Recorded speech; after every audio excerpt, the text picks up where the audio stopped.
नवीन एक शहरी पर्यटक होता है जो एक दिन एक बहुत ही प्राचीन और पिछड़े हुए गांव में कुछ दिन रहने जाता है।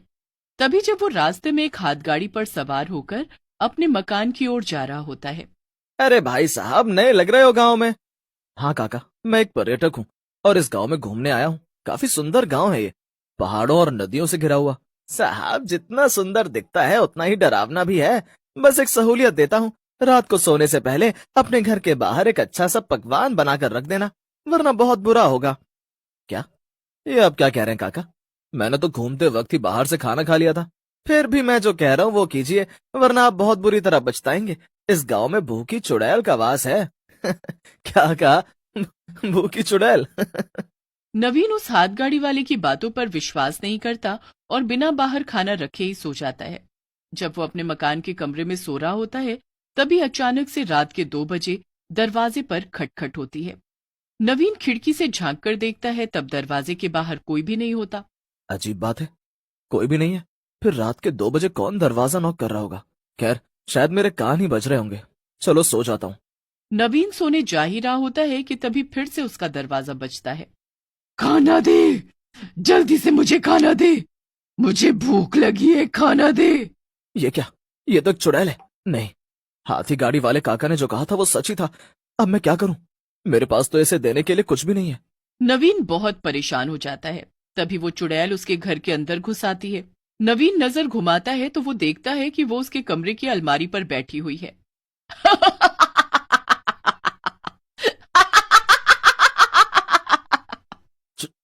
चुड़ैल, तुम अंदर कैसे आ गई? निकल जाओ यहाँ से।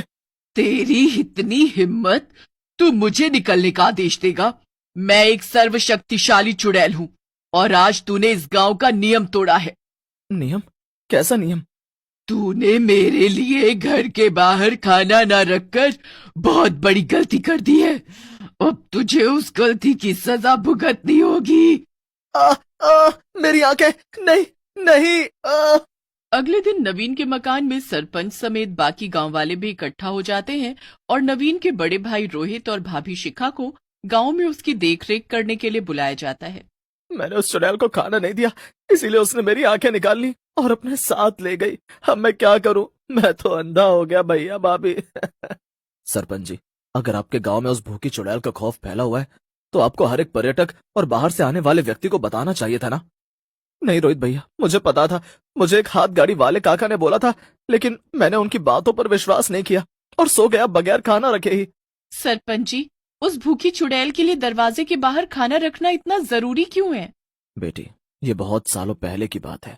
इस गांव में कपालिका नाम की एक औरत अपने पति और सास ससुर के साथ रहती थी, लेकिन वो कपालिका को बहुत मारते थे और उसे खाना न देकर भूखा रखते थे, जिस कारण एक दिन उसकी मौत हो गई और उस दिन से वो चुड़ैल बनकर सबको परेशान कर रही है।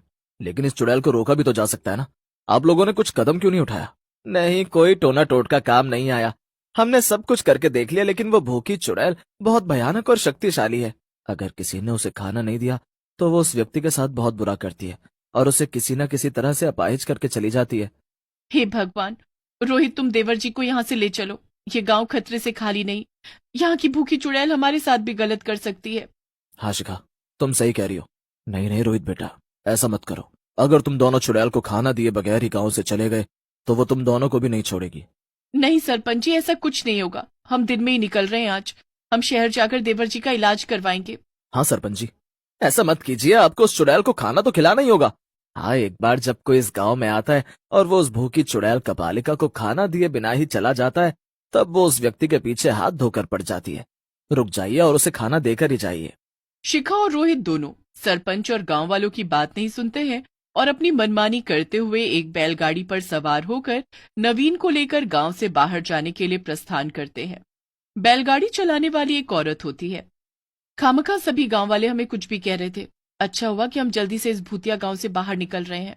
हाँ शिखा, धन्यवाद शिखा भाभी। रोहित भैया, तू चिंता मत कर नवीन, मैं हूं ना। तू जल्दी ठीक हो जाएगा मेरे भाई। तभी अचानक से बैलगाड़ी एक खाई पर जाकर रुक जाती है। ये क्या? ओ बैलगाड़ी वाली, तुम्हारा दिमाग खराब हो गया है क्या? यहाँ खाई पर क्यों लाई हो तुम बैलगाड़ी? तभी वो औरत उनकी बातों का कोई जवाब नहीं देती। अरे कानपुर में हड़ताल है क्या तुम्हारे? सुनाई नहीं दे रहा है क्या? तभी वो औरत पीछे मुड़कर देखती है और उसकी डरावनी शक्ल देखकर रोहित और शिखा के होश उड़ जाते हैं। वो और कोई नहीं बल्कि चुड़ैल कपाल। तुम दोनों को क्या लगा तुम दोनों मुझे खाना दिए बिना इस गांव से चले जाओगे? तुम्हें इस गांव की परंपरा को निभाना चाहिए था, लेकिन तुम दोनों ने अपनी होशियारी दिखाई। अब उस होशियारी की सजा तो भुगतनी ही होगी। नहीं नहीं, छोड़ दो हमें कपालिका, हमें माफ कर दो। हाँ कपालिका, छोड़ दो हमें, मेरे भैया और भाभी को बख्श दो कपालिका।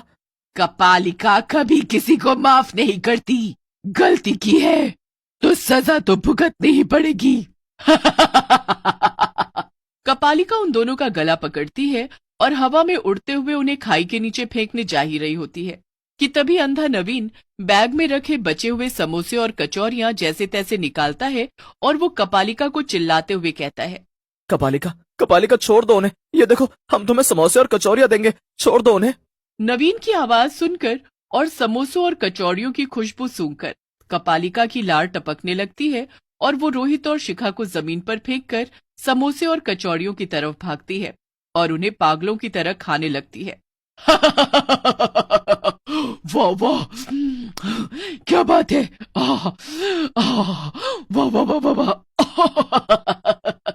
यही सही समय है रोहित, नवीन को अपने कंधे पर उठाओ और भागो यहाँ से। रोहित नवीन को अपने कंधे पर उठाकर शिखा के साथ वहां से भागने लगता है और भागते भागते वो दोनों रास्ता भटक जाते हैं और फिर से गांव में ही पहुंच जाते हैं। ओ नो, अब हे भगवान, अब हम क्या करें? हम तो फिर से गांव में ही लौट आए हैं। अब हमारे पास यहाँ रुकने के अलावा और कोई रास्ता नहीं है। शाम के 6 बज चुके हैं शिखा। शिखा और रोहित अपने साथ घटी हुई घटना के बारे में सरपंच और गांववासियों को बताते हैं। तभी एक गांववासी उन्हें एक थाली भरकर अच्छे अच्छे पकवान बनाकर देता है।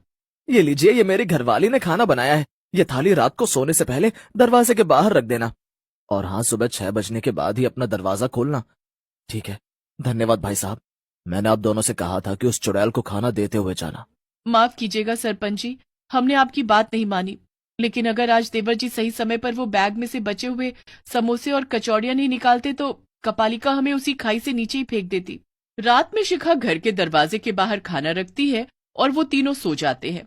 उनके पड़ोस में रहने वाले बिरजू के दरवाजे के बाहर रखा हुआ खाना एक सड़क का कुत्ता खा लेता है और जब कपालिका ये देखती है तो वो गुस्से में आग बबूला हो जाती है। ये क्या, इस बिरजू ने आज मेरे लिए खाना नहीं रखा, अब ये गया। खोल दरवाजा, खोल बिरजू, आज तूने मेरे लिए खाना क्यों नहीं रखा? लेकिन ऐसा कैसे हो सकता है? मैंने तो खाना रखा था। मेरा विश्वास करो कपालिका, मैंने खाना रखा था तुम्हारे लिए। झूठ मत बोल बिरजू के बच्चे, आज तो मैं तुझे नहीं छोड़ूंगी, नहीं छोड़ूंगी।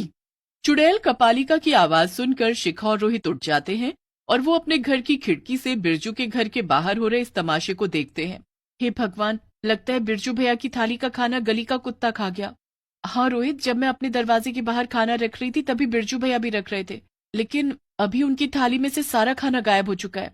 इसका मतलब कुत्ते या किसी और जानवर ने ये किया होगा। रोहित, हम बिरजू भैया को और इस गांव को इस भूखी चुड़ैल कपालिका से बचा सकते हैं। गांव वाले बेवकूफों की तरह इसे रोज खाना देते रहते हैं, लेकिन कभी किसी ने ये नहीं सोचा कि खाना देने के बहाने ही उसे खत्म भी किया जा सकता है।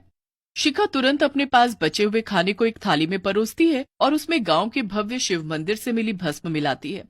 अब देखना, इस भस्म से मिले हुए खाने को खाकर कैसे भूखी चुड़ैल कपालिका का अंत होगा। वाह शिखा, इतनी सी बात किसी के ध्यान में नहीं आई कि कपालिका को खाने से मारा जा सकता है। शिखा और रोहित कपालिका के सामने वो खाना ले जाते हैं और उस खाने को देख कपालिका की लार टपकने लगती है। अरे वाह, खाना, बढ़िया बढ़िया खाना। नहीं, ये तुम लोगों ने अच्छा नहीं किया। सभी गांव वाले कपालिका की इतनी तेज आवाज सुनकर जाग जाते हैं और वहां इकट्ठा हो जाते हैं। शिखा बेटी, आज तुमने वो कर दिखाया जो हम अनपढ़ गांव वाले कभी नहीं कर पाए।